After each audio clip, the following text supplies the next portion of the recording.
Hola Vivers, soy Ana, profesora de lengua del Centro de Estudios Luis Vives. Vamos a resolver en este vídeo el examen que se ha hecho hoy, 6 de junio de 2023, de Lengua de BAU en la Comunidad de Madrid. Es el examen que han hecho los alumnos que han ido por el itinerario del bachillerato de Ciencias Sociales o Humanidades. Ese examen lo tenéis resuelto en nuestra página web, en luis-vives.es. Si pincháis ahí, veréis que estamos subiendo nuestras propuestas de soluciones en apenas unas horas. Tanto el PDF con las soluciones como el vídeo, que es lo que estoy grabando ahora mismo. Indicaros que aunque me estáis viendo a mí, solamente esta labor no sería posible hacerla sin la inestimable ayuda de mi compañero Julián y desde aquí quería agradecerle su inestimable apoyo, como digo, para poder hacer este vídeo y presentar la solución en un tiempo prácticamente récord. Empiezo ya con la solución. Tenemos lo que llamamos modelo COVID, seguramente estáis muy familiarizados ya con este modelo, opción A, opción B o texto A, texto B, y una serie de preguntas relativas a estos, un resumen, comentario, argumentación que escogeremos solo de una opción. Después escogeremos la sintaxis de aquella que nos sea más cómoda, con la literatura haremos exactamente lo mismo y los dos puntos restantes que tenemos que sumar hasta llegar al 10 los podemos escoger bien escogiendo las preguntas 5, es decir, la de morfología, el léxico semántico, o escogiendo las preguntas 7 de valoraciones críticas. Podríamos combinar estas indistintamente. El texto A, que es un texto relativamente reciente de 2021, está escrito por Jesús Zamora Bonilla y es un fragmento contenido en Contraapocalípticos, Ecologismo, Animalismo, Posthumanismo. La clave de este texto sería lo que os acabo de resaltar, no lo voy a leer pues por una cuestión de dinamismo y para que el vídeo no se nos haga eterno, sería las diferencias serán enormes, tanto si han ocurrido entre medias varias catástrofes ecológicas o de otro tipo, como si no, habla de diferencias entre sociedades. Si alguna enseñanza nos ofrece la historia es que todas las sociedades, culturas y civilizaciones cambian, se transforman y son reemplazadas por otras y cada vez lo hacen más deprisa, ¿de acuerdo? Tendríamos ahí como la síntesis o la idea principal de este texto. Si nos adentramos en el comentario de texto y es el que habéis decidido hacer, tendríamos que decir, pues lo dicho, situar este fragmento de Jesús Zamora Bonilla, que suponemos pertenece a una obra mucho más extensa que ya he citado al inicio de este comentario, y tendríamos que decir que trata sobre una reflexión acerca del concepto de civilización. Si nos metemos en las cuestiones del apartado B, es decir, en las características lingüísticas y estilísticas, tendríamos que señalar que el estilo de este autor es un estilo bastante personal y muy libre. Podremos señalar como algo bastante llamativo la inclusión de algunas figuras retóricas que tienen por propósito tanto conectar las distintas partes del texto como la idea de que se reflexione junto al autor acerca de aquello que nos está contando. Teniendo en cuenta la tipología del mismo, que hablaré ahora de ella en el apartado C, podríamos señalar la predominancia de los sustantivos abstractos y la presencia de antropónimos y topónimos. Acordaos de que cada vez que habléis de una característica es necesario citar ejemplos del texto que lo justifiquen. Hablaríamos además de verbos en primera persona del plural, en ese intento de inclusión del lector y el emisor del texto, y podríamos hablar de verbos en pretérito indefinido, así como en futuro, ¿de acuerdo? Por ese contraste y ese cambio, esa evolución en las sociedades.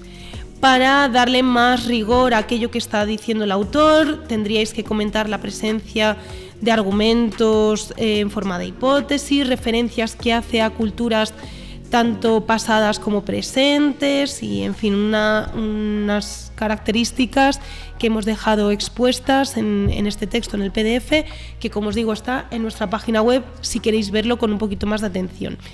Teniendo en cuenta todo lo que está señalado en esta propuesta que nosotros hacemos desde el Centro de Estudios Luis Vives de comentario de texto, tendríamos que señalar en la tipología que estaríamos ante un género humanístico, en concreto una obra de características ensayísticas de modalidad expositivo-argumentativa. Comentado esto, podríamos abordar la cuestión del resumen, en la que tendríamos que redactar sintéticamente el contenido del fragmento que hemos leído. Pues bueno, Una propuesta de solución es esta que tenemos aquí, de que a lo largo de la historia las civilizaciones han ido evolucionando, la cosa es que esto pasa cada vez más rápido y que, que somos muy diferentes entre sociedades, aunque nos relacionamos más con las personas de diferentes culturas, lo que tenéis en la parte aquí final, nos relacionamos más con las personas de diferentes culturas actuales que con los grandes genios del pasado, ¿de acuerdo? Bueno, una propuesta de solución que tenéis en nuestra página web. En cuanto al texto argumentativo, es un texto bastante interesante en el que nos proponen que elaboremos una argumentación a favor o en contra de mantener tradiciones culturales. Pese a que la postura es totalmente libre, tenéis que cuidar mucho la estructura, la organización y la cohesión textual de estas preguntas que estáis elaborando. Nosotros no nos hemos posicionado en contra de la idea de mantener tradiciones por el simple hecho de que son tradiciones, y nuestros argumentos se han basado en que aferrarnos a tradiciones es encadenarnos de alguna manera a ellas. Muchas de estas son sinónimo de represión, de ir en contra de la igualdad de género, supone un estancamiento cultural y además, que es lo que hemos comentado en el último de nuestros argumentos, muchas de ellas van en contra de algo tan elemental como los derechos humanos, con lo cual tenemos que invitar a una reflexión y a reconocer el valor histórico y cultural de muchas de ellas, pero a actualizarlas, sino a abolirlas, porque no tienen cabida en nuestro presente.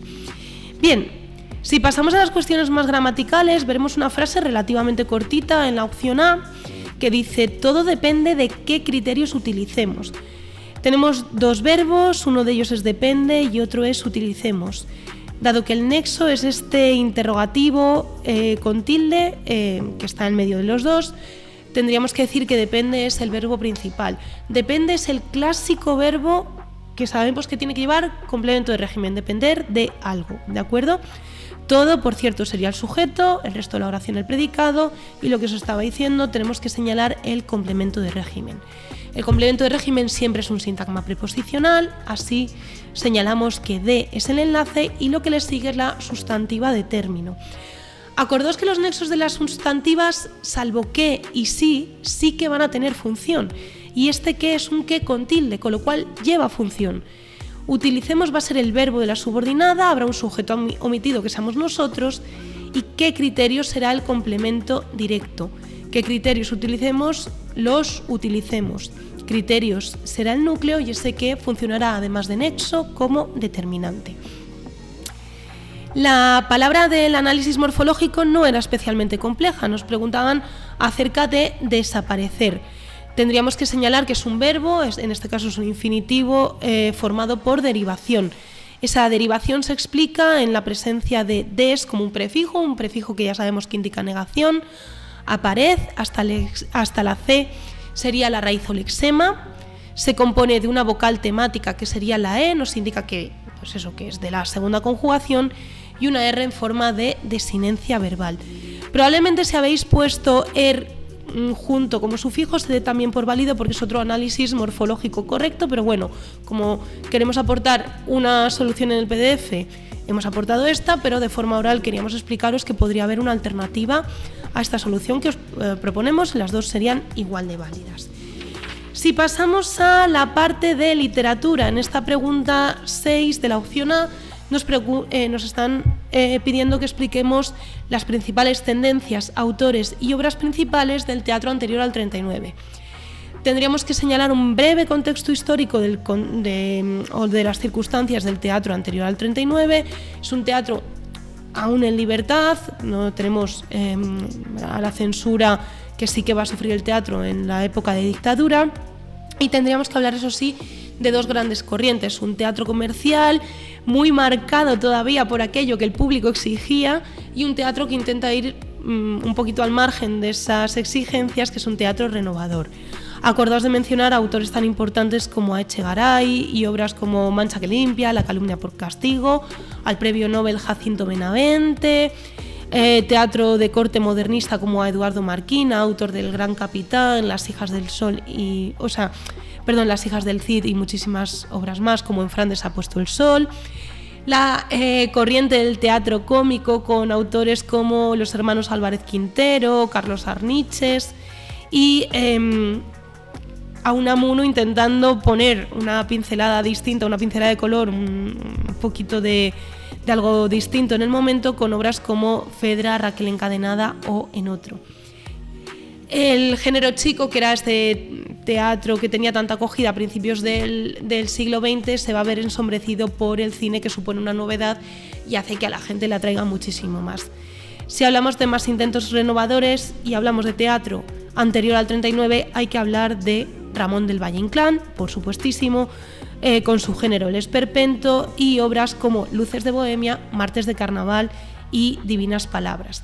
Podríamos terminar la redacción de nuestra pregunta de literatura hablando de la tendencia o la creación de grupos ambulantes de teatro, compañías universitarias que tenían por propósito llevar la cultura al pueblo, un pueblo a una población mayoritariamente analfabeta que no iba a entender la literatura de otro modo que si no era representada.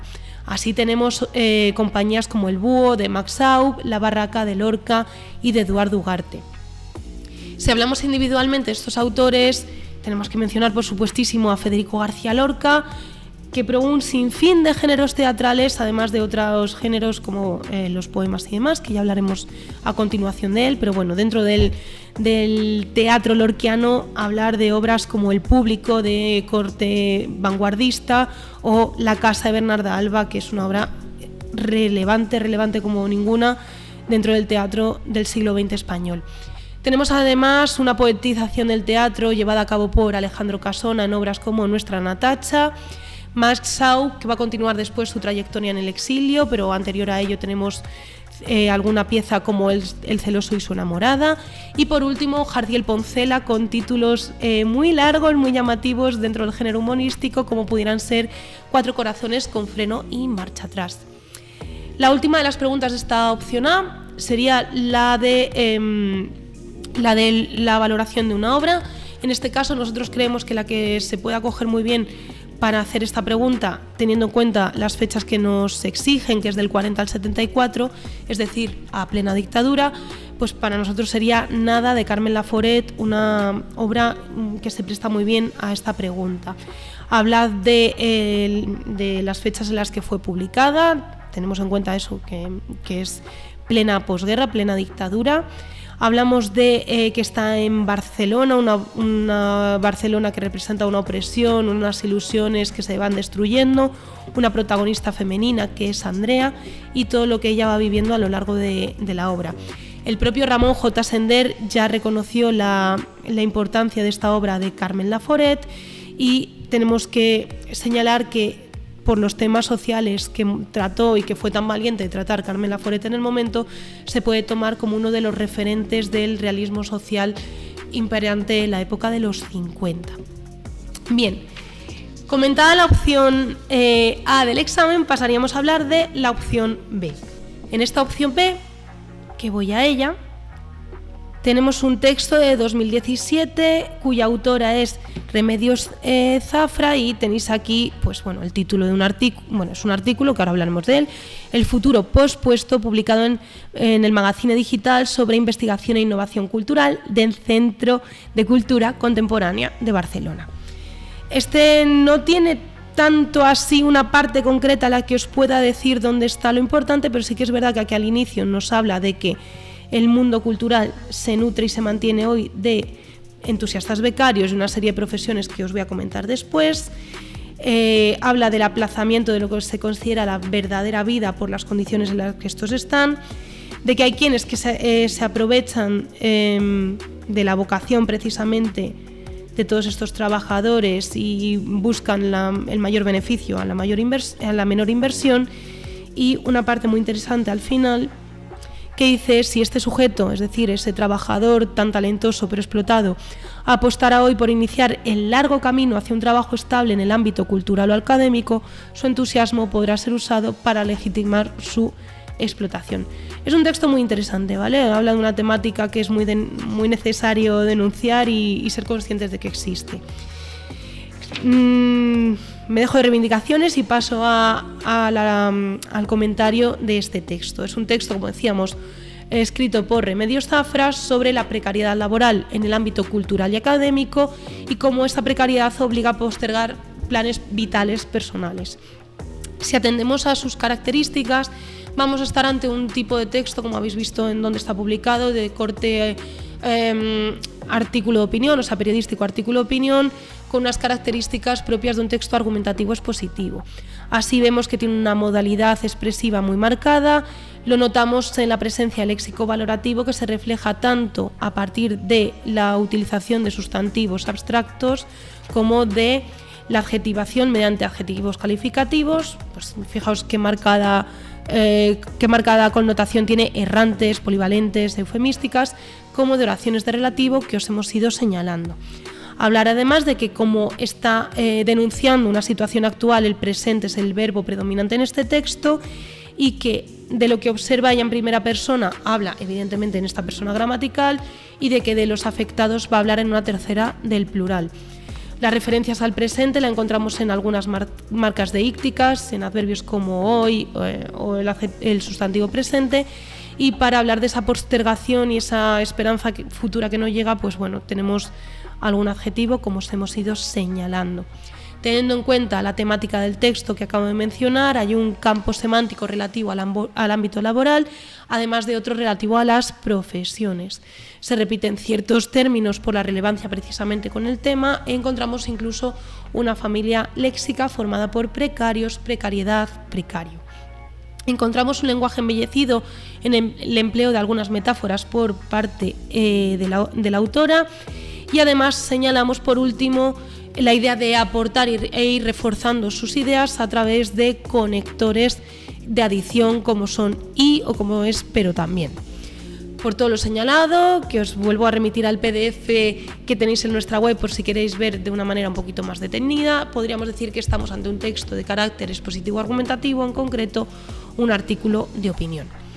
Si pasamos a hablar del resumen de este texto, hablaríamos, pues, lo que hemos dicho, de la precariedad laboral tanto en el ámbito de la cultura como en lo académico, profesionales muy talentosos que se ven obligados a postergar planes futuros porque su presente no les permite poder llevarlos a cabo, y que además se les está explotando con la excusa de que trabajan por vocación y les gusta el trabajo que están haciendo. Yo os digo que es muy interesante la temática. En la argumentación nos piden argumentos a favor o en contra de asociar la elección de los estudios a la empleabilidad. Pues bueno, teniendo en cuenta que somos una asignatura de humanidades, os podéis imaginar que hemos dicho que, hombre, la empleabilidad es interesante, pero que basar nuestra selección en solamente eso, pues es limitarnos en vida. En primer lugar, podemos decir que lo que hoy es una salida laboral no tenemos garantía de que cuando terminemos nuestros estudios los siga siendo, porque el mercado fluctúa prácticamente de un día para otro. Además, tenemos que tener en cuenta que somos únicos y que los intereses de una persona y sus habilidades no tienen por qué coincidir con lo de los demás, y eso no se mide en términos de rentabilidad. Y por último, pues lo que os decía, disciplinas como las humanidades, las ciencias sociales o las disciplinas artísticas, pues son esenciales también para las sociedades, aunque no se puedan estimar su valor en términos de rentabilidad económica o de salidas profesionales y este tipo de cosas que se tienen muchísimas veces en cuenta a la hora de escoger. Por todo, estaríamos diciendo que, bueno, en la conclusión, una síntesis de todo lo narrado, y invitar además a que se tengan en cuenta las características de cada persona y no las de un mercado en el que nos deshumaniza a la hora de escoger qué es aquello a lo que nos queremos dedicar en un futuro. Pasamos a la sintaxis, una pregunta un poquito más larga en esta opción B, que dice: observo que el mundo cultural se nutre de entusiastas becarios sin sueldo. Que no se asuste porque sea larga, porque no es especialmente compleja. Tenemos dos verbos, observo y se nutre, es un verbo con un se pronominal. El nexo, estamos muy habituados a él, que es que, así que el verbo principal sería observo y tendríamos un sujeto omitido que sería yo. Desde que hasta el final, una subordinal sustantiva de complemento directo, en la que el mundo cultural funcionaría como sujeto, con un complemento del nombre, Y volvemos a encontrarnos en el predicado como en la oración anterior, con un complemento de régimen, nutrirse de algo. Lo que puede ser un poquito más particular del término de este sintagma preposicional puede ser el hecho de que la palabra becarios tiene dos complementos del nombre, uno antepuesto, que es entusiastas, y otro pospuesto, que sería sin sueldo, pero volvemos a decir que tampoco es algo especialmente complicado, ¿vale? La pregunta de léxico semántico, la pregunta número 5, bastante asequible. Nos piden que definamos el concepto de sinonimia.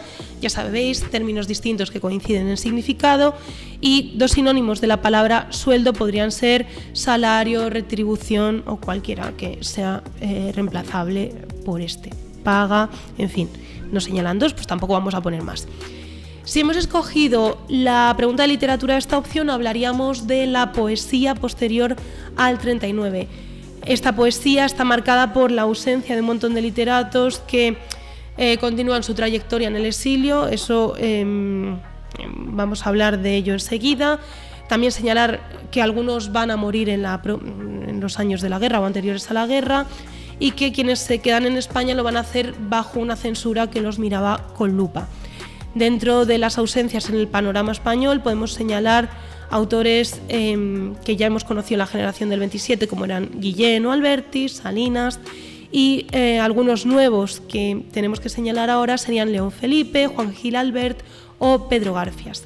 Muy importante mencionar que en los años 40 ya empieza a haber una distinción entre la poesía propagandística afín al régimen, como es la poesía franquista, y una que va a ser contraria, que será la desarraigada, la que va a buscar su manera de denunciar la situación dentro de las limitaciones propias, pues, de una dictadura, vaya. Dentro de la poesía arraigada tenemos que hablar de aquellos que se hacen llamar a sí mismos juventud creadora, difunden sus ideas en revistas como Escorial y Garcilaso, y tenemos autores como a José García Nieto, a Luis Rosales y algunos otros más que os mencionamos en el PDF que tenéis en nuestra web. En la poesía desarraigada, importantes hitos como que Vicente Aleixandre publicase Sombras del Paraíso y Damaso Alonso, Hijos de la Ira, y además la revista Espadaña. Todo ello ocurre, todos estos tres hitos que mencionamos ocurren en el 44, que es algo realmente arriesgado teniendo en cuenta lo poquito que hacía, que había terminado la guerra y la que estaba cayendo en aquel momento de posguerra. Dan pie a que se puedan ir haciendo obras literarias que van a tener que ir equilibrando la censura con comunicar, pero poder ver la luz, pero no ser censurados, en fin, tiene mucho mérito lo que estaban haciendo. No me quiero enrollar mucho más. Tenemos que mencionar a autores como Victoriano Kremer, a García de Nora. En los años 50 hay un intento muy ambicioso de intentar cambiar la realidad a través de los poemas, como el que hacen Blas de Otero con Pido la paz y la palabra, Gabriel Celaya o José Hierro. Hablaríamos en los 60 de una poesía de la experiencia con autores muy relevantes como lo son Ángel González, José Agustín Goytisolo, Antonio Gamoneda, y ya en los años 60 hablar de la aparición de la antología de los 9 novísimos poetas españoles, publicada por el crítico José María Castellet, en la que va a mencionar a autores con muchísimo éxito en el momento, como lo podrían ser Vicente Molina Foix, Ana María Moix o Peragín Ferrer, con La muerte en Beverly Hills y demás obras de todo este grupo de autores que tenían una amplia preparación cultural y estaban ya dentro de la cultura de los cómics, de la radio, o sea, con una cultura que sus antecesores no habían tenido acceso a ella. Llegamos a la última pregunta de este examen, que sería la obra escrita entre 1900 y 1939, es decir, la obra que se ha escrito en el periodo anterior a la dictadura. Hemos escogido Romancero gitano de Lorca porque nos parece que refleja muy bien tanto el universo lorquiano como muchas de las características más importantes de este autor y de los poemas del momento. La escribió entre el 24 y el 27, pero vio la luz en el 28 y fue un éxito rotundo que lo catapulta a la fama, no exento de crítica por parte de algunos autores.